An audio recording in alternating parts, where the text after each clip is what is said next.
Hey everyone, I'm Ray Belli, and this is Words for Granted, a podcast that looks at how words change over time. If you value this podcast as a free and independent educational resource, you can support the show by making a monthly donation at patreon.com/wordsforgranted. Thanks to Kim, Philip, and E for their recent contributions. About once a month, I post a bonus episode over at Patreon, the latest of which covers the etymology of the word meretricious. If Patreon's not your thing and you'd prefer to make a one-time donation, you can do that at paypal.me/wordsforgranted. Okay, on to the show. Welcome to this interview episode of Words for Granted. Today we have with us Arika Okrent, author of the new book Highly Irregular: Why Tough, Through, and Don't Rhyme, and Other Oddities of the English Language. Arika, welcome to the show. Hi, Ray. Thanks for having me. Okay, so tell us a little bit about yourself, your work, and how you got attracted to language and linguistics in the first place. Well, I was always interested in language, and I even went to a college that had a linguistics major, a small college, Carleton College in Minnesota, and had a linguistics major. And I didn't even know it while I was there at the time. So I missed that opportunity, but later went on to study various languages, got a PhD in linguistics. And while I was doing that, procrastinating on that, I started looking into the topic of invented languages like Klingon and Esperanto. What's going on there? And then that turned into my first book, In the Land of Invented Languages. And after that, I started writing about language for a popular audience. And in doing that, discovering the kinds of questions that people who aren't necessarily that interested in language and linguistics are interested in, and that ended up coming to this book. The kinds of questions people want to know, like, why does English do this? So I set out to tackle those. Okay, so spelling is one of these most commonly observed irregularities in English, and it's in the title of your book. So in very general terms, what are some of the main factors that have contributed to English's irregular spelling over the course of its history?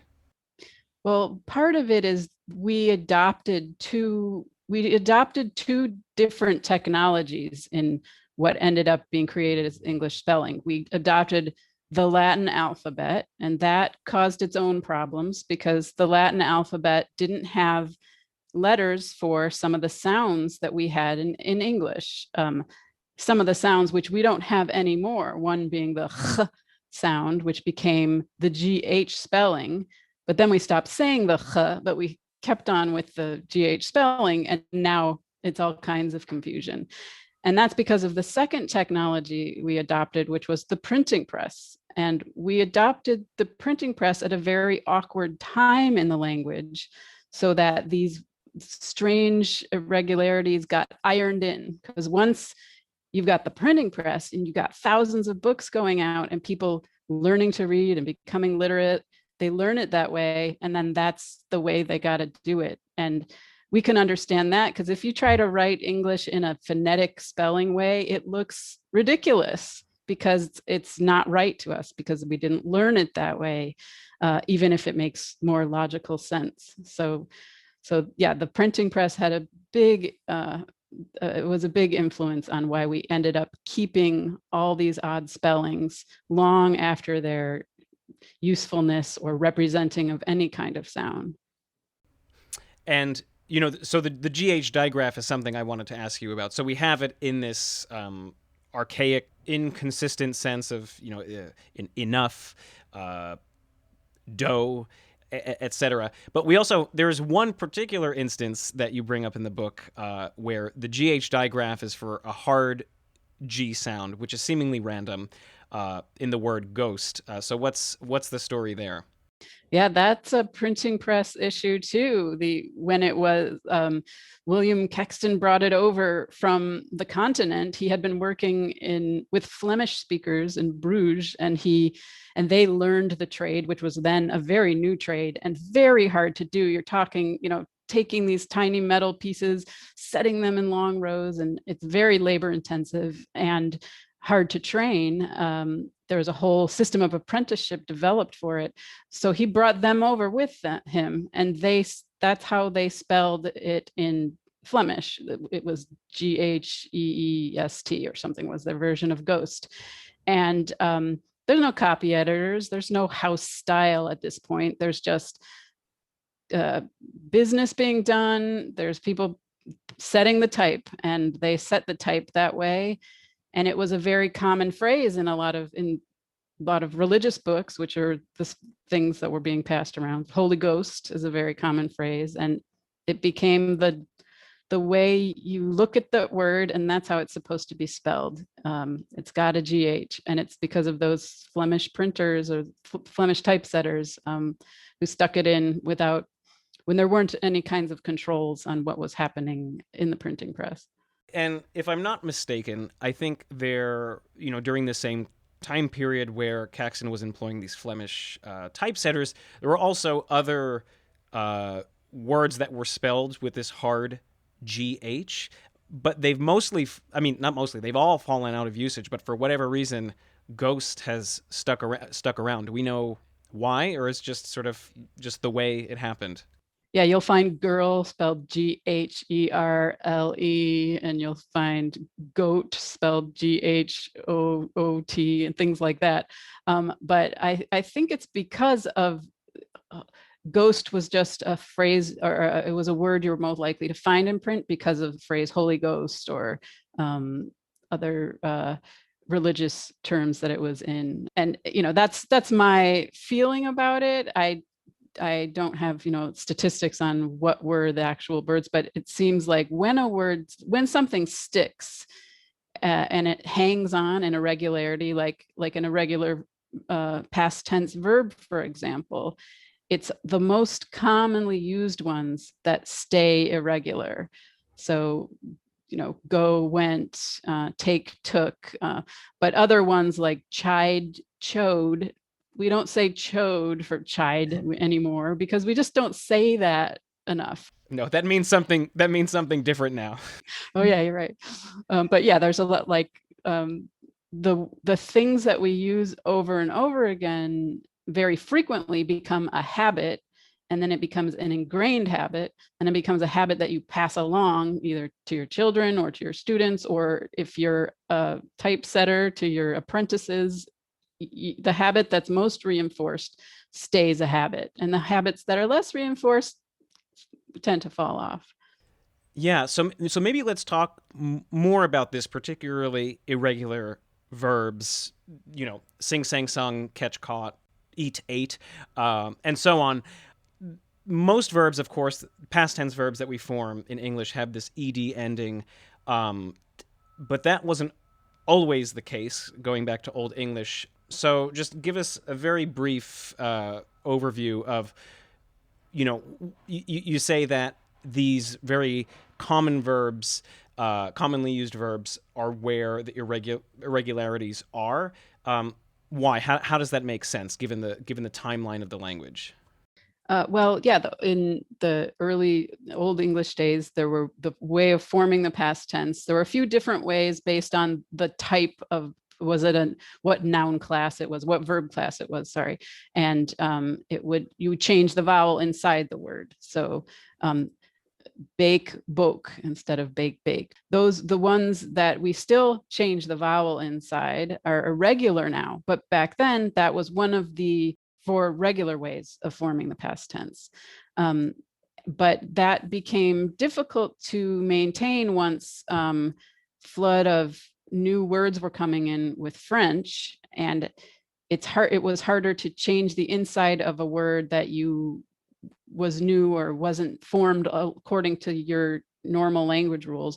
And so the one type of irregular that worked for that was adding to the end. You can always just stick something onto the end without worrying about what's going on with the other sounds in the words.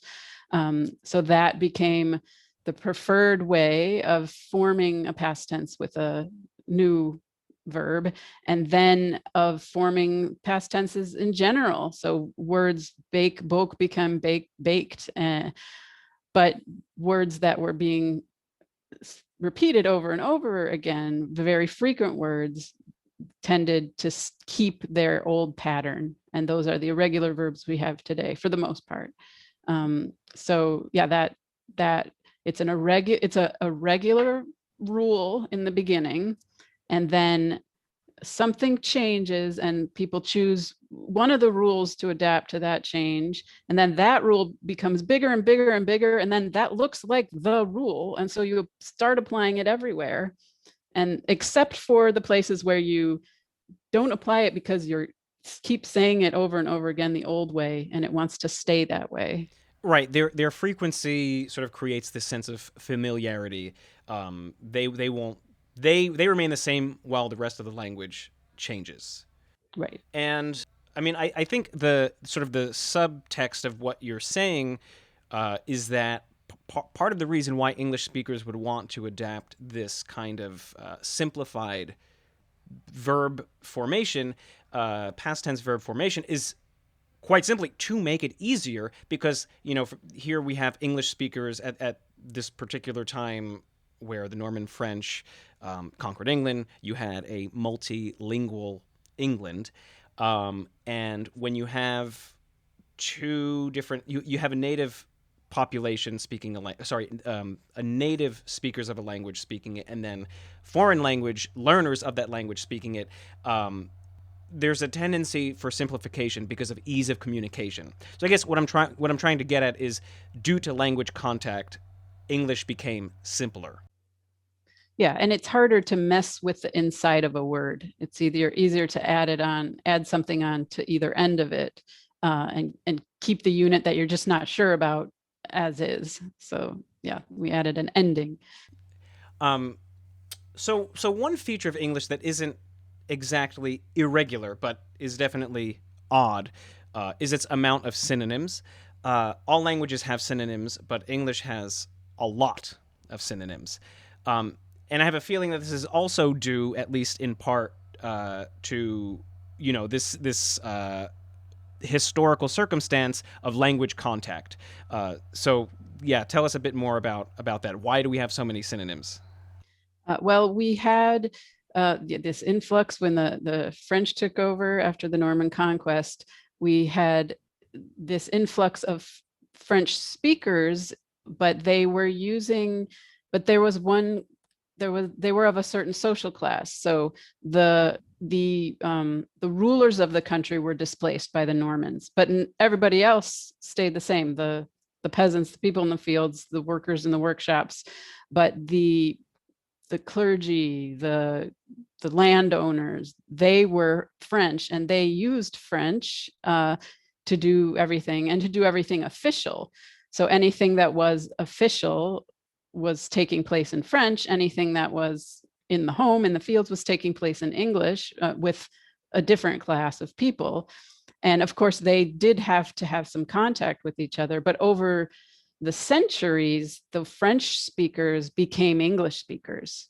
It wasn't that, usually when we think of language contact situations where one language kind of floods in and takes over, it's a sort of colonial idea where they come in and they force everybody to speak their language, and they destroy the schools so that the other language isn't passed on and it's takeover. But that wasn't what happened. It was that over the centuries, the ruling class French people became ruling class English speakers. But when they didn't have a way to say official things. So they're doing English and grabbing French to do things like talk about leases and legal things, and anything that wasn't where English hadn't been developed at that level because it wasn't being used at that level. They're speaking English, but grabbing the words they need because they need a way to say them. And that's really what made those words come into English. It was the people speaking English and grabbing French words. So then it became, so the synonyms developed at the different levels of society, where we have, dirt, and we have soil, and we have, various ways of saying things based on what level of use we're talking about. Is it medical and scientific and educated, or is it, around the kitchen table? So we have many, many synonyms based on that kind of social differentiation of where is the domain of this word. And they're usually still that way. Some words have a higher level feel about them, and that would be because that version came in with the English speaking leaders grabbing the French words they knew because that's what their education was, even though their normal life was taking place in English. Yeah. So you allude to something I want to talk about, which is, these synonyms. Usually they're not true synonyms in that they mean the same exact thing. They mean almost the same thing. And if you are an ESL speaker, they might appear to be completely interchangeable, but there's usually a shade of meaning that's, for native speakers so ingrained that we wouldn't even question it in terms of, when to use a certain word versus another. And I really love the example that you have in one of the chapters, which is it's big versus large, which I don't think this is a class distinction necessarily, but you do argue quite convincingly, I think, that we have these two very similar words whose different shades of meaning actually have some sort of etymological lineage that can explain why big is used in the way that big is and why large is used in the way large is, even though, they kind of mean the same thing. So what's the difference between big and large, first of all, and then, take us back in terms of where these shades of meaning come from? Okay, well, you can see a little bit of that class distinction. They really, to us now, seem exactly the same, but big is the older one, and it's the Old English or probably Scandinavian influence too. It ends in that G sound, but big, and then large comes in with French, and big in originally, and if we now say to a child like, oh, you've gotten so big. We would never say, oh, you've gotten so large. That doesn't sound right. Or look at the big doggy and look at the large doggy. Like that doesn't have the casualness you need in that situation. But big originally had brought with it a sense of power. So you were big in battle, and it was a sense of powerfulness, which links to the sense of size, because what's big is what's powerful is big, and then other meanings of big. And large came in with the sense more of expansiveness, a big area where you can roam free. And in French phrases like largesse, it's also a sense of generosity. It's about expansiveness. So they're both, they both have roots in different related senses of big. They both relate back to size, but in different ways. The expansiveness and generosity and large area to roam in versus bigness in powerfulness in battle. And you still see the difference in the way these two words have slightly different domains. We can still use them in the same domain in lots of ways. A big box of books is a large box of books, but in our consumer habits, we've come to use large for sizes of things you buy. So you go and you buy a large soda. You don't go buy a big soda or order a big pizza. And it relates back to that sense of generosity and bounty, because large began during the Industrial Revolution, when people go in to buy pieces of large coal or large bread, and you're buying the biggest one that has the best buy. And that habit continued, and it's just a habit that we apply to things we buy. They're large, medium, small. They're not big. Right. And speakers aren't deliberately going about or consciously saying, I'm going to use this word this way and I'm going to use that word that way. It happens at some sort of subconscious level. Is that right? Yes, almost everything does. Yeah, and if your child stops you and asks, "Mommy, why do we say a large pizza and not a big one?" You won't be able to explain it.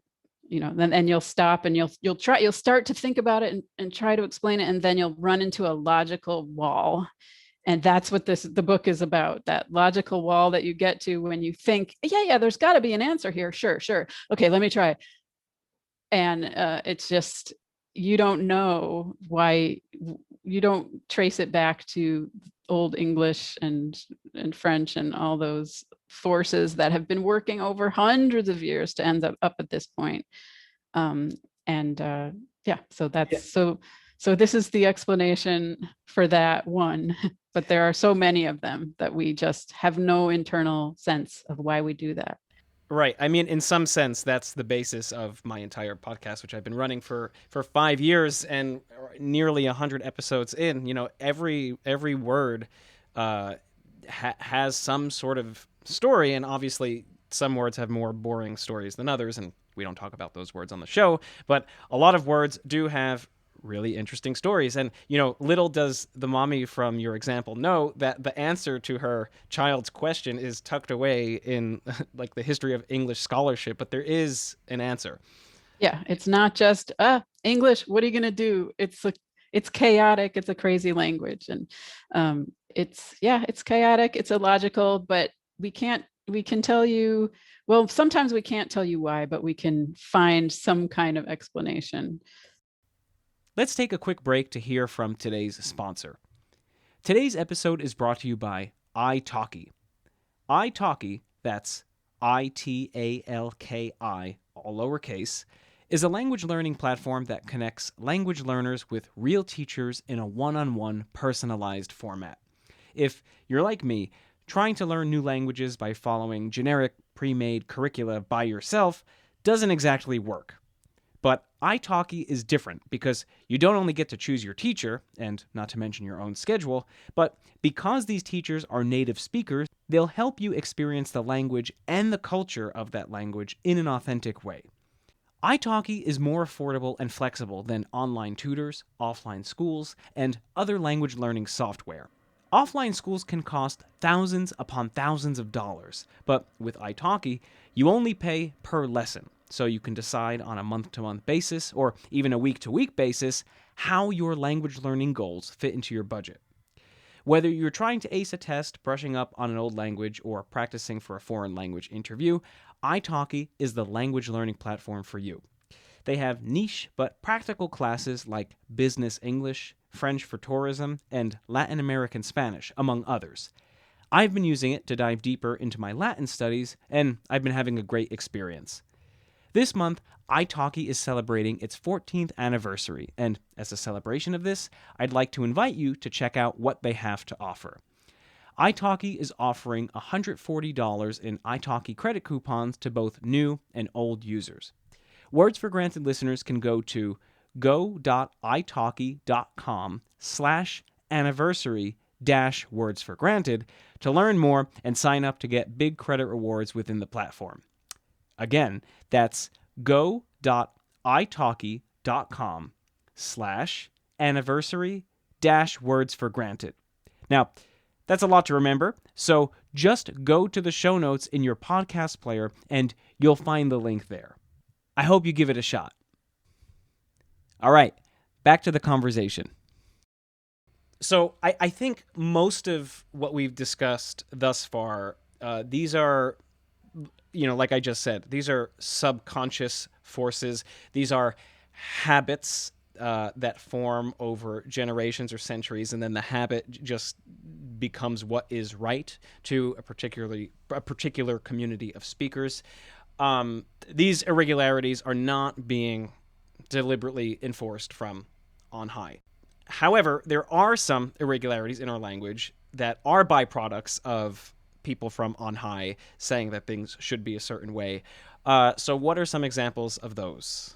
Yeah, so we have all these blames to assign, and one of them is blame the snobs. This is an era in the language when people started to meddle consciously with the language. That's when English really came into its own. Before that, it was kind of this lowly language. It wasn't Latin, it wasn't a real language. And now it's a real language, and we got to treat it like it's got some power, authority behind it. And what time period are we talking? We're talking the 16th, 17th centuries when this started, and then the 18th and 19th centuries is when you get the books and the prescript, like this is right and this is wrong, and you start to give people a sense of insecurity about language that they then pass on to their children as, don't do this because it's wrong.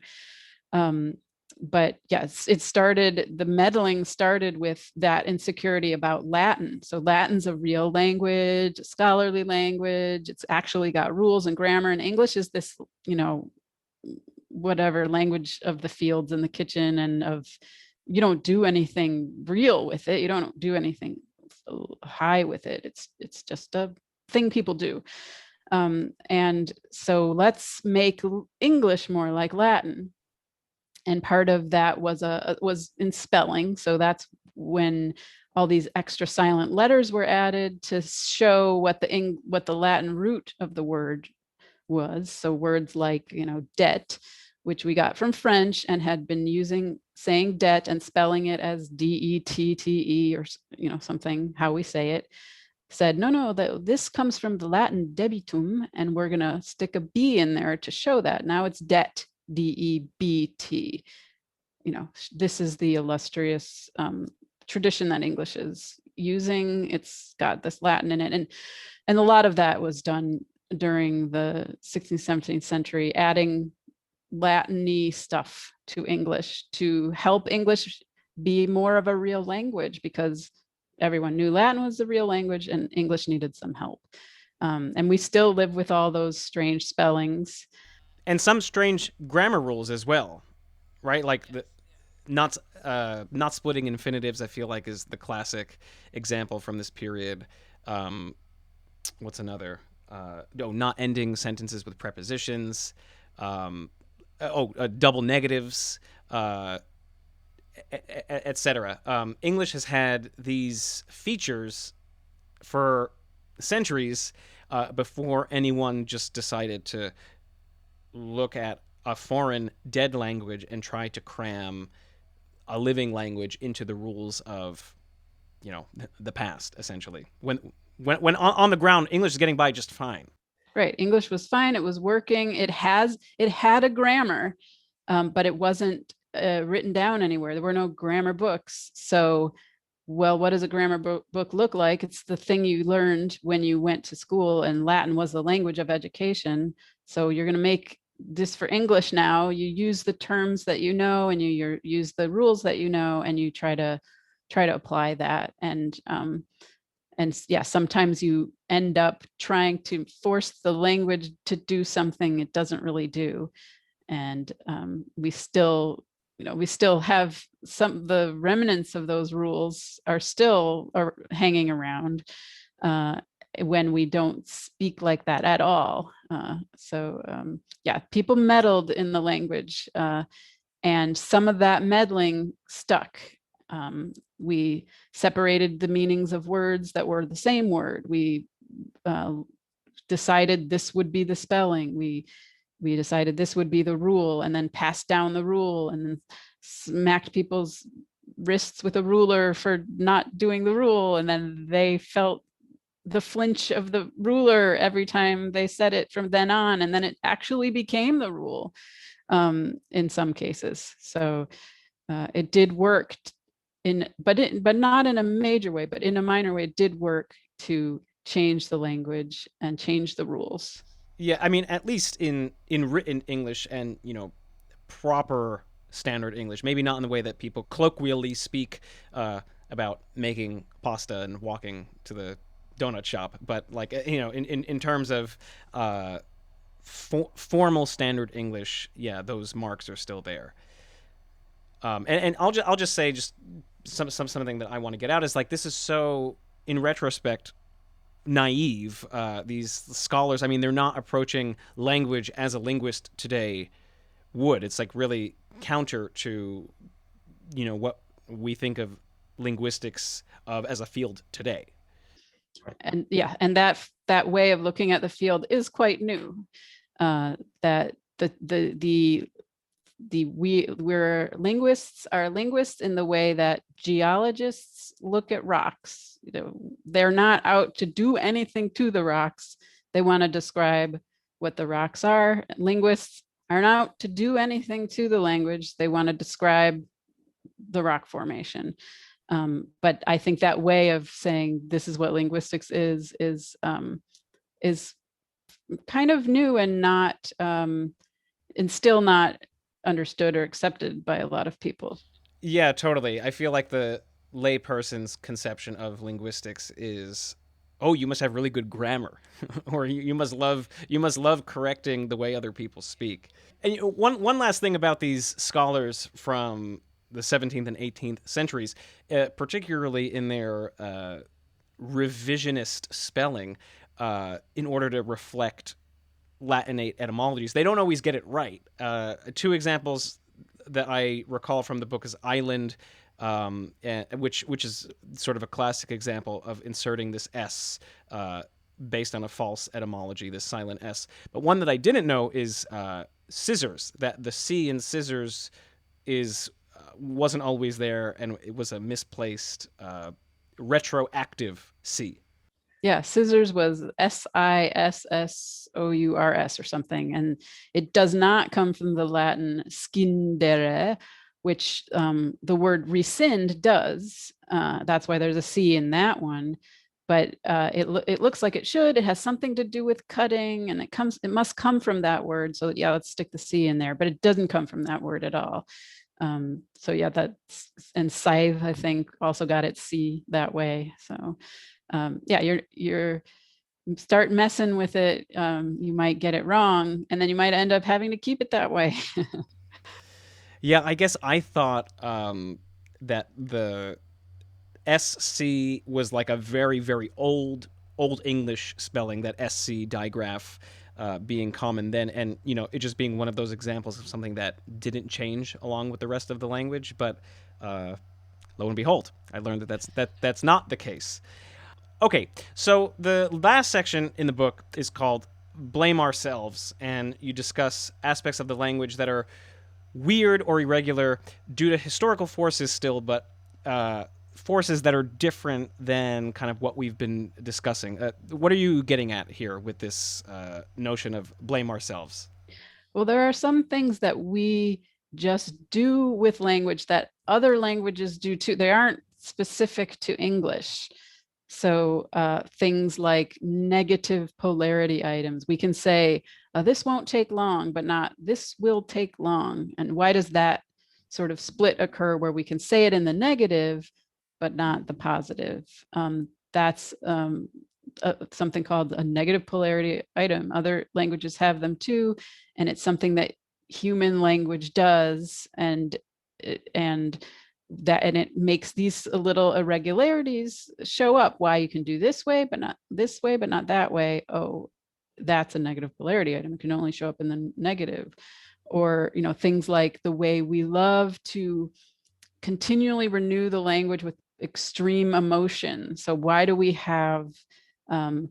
use literally in this so-called wrong way? I was literally tearing my hair out. It's because of the human language impulse to constantly update the language with new words to heighten the impact. And we do that with really, that was one of those words. I'm really tearing my hair out. But no one ever looks at that and says, you're not really doing it though. Really means in reality, and you're not in reality tearing your hair out, but using that word really became old. It's just a word. It doesn't have that much impact when I say, oh, I really like it. That's not so impactful, as saying I so like it. I've done something new and you notice it and it sounds like I like it more. And we're going to keep on doing that. Words get old, we come up with a new one, and then people complain about it, and then it becomes the word, or it drops out and stops being effective anymore. But that churning is always going to keep on going, and always going to keep those words which heighten impact changing over and changing over and changing over, because they lose their impact. We got to do something about it. Right.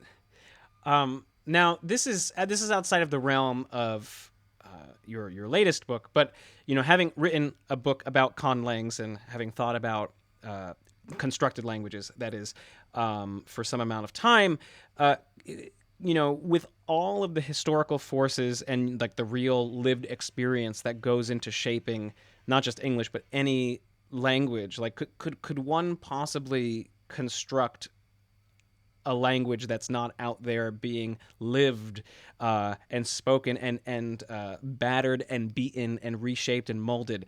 Could we possibly construct something that is as illogical at its surface as a language like English? And usually the question is the other way. Like, could we ever just make a perfect language? Can we get rid of all these illogical things? That's what the history of invented languages is. It's how can we cure language of all these crazy things and make one that just nice and logical and makes sense. And then that history shows that you can't. Like, it's going to fail over and over and over again, or it's will never be spoken by anyone. You can keep it perfect if you keep it in a box. Mm-hmm. And then, but as soon as you give it to people and people start using it, it starts getting irregularities and having these problems. But if you could design a language that was as irregular as English, I guess the question is, what would the design goal? It seems like design goals are always about perfection or optimization in some way. And you could say that English is optimized for what it is. And what it is this extremely flexible tool of communication and of thinking and working things out. It's not just a tool of communication. We use it in all kinds of ways. And it's optimized for maximum flexibility without losing transmissibility and the ability to talk about various things. And that's a very precarious balance that I think it would be actually very hard to engineer.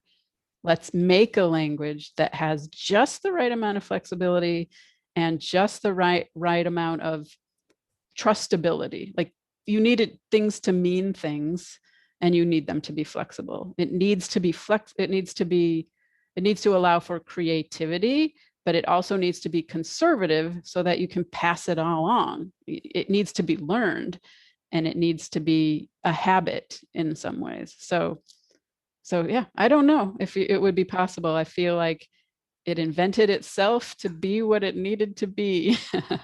Yeah, I mean that just opens up a whole other realm of questions that I have that are beyond the scope of the book that we set out to discuss, and certainly this episode. So maybe we'll just leave that open ended for listeners to contemplate on their own.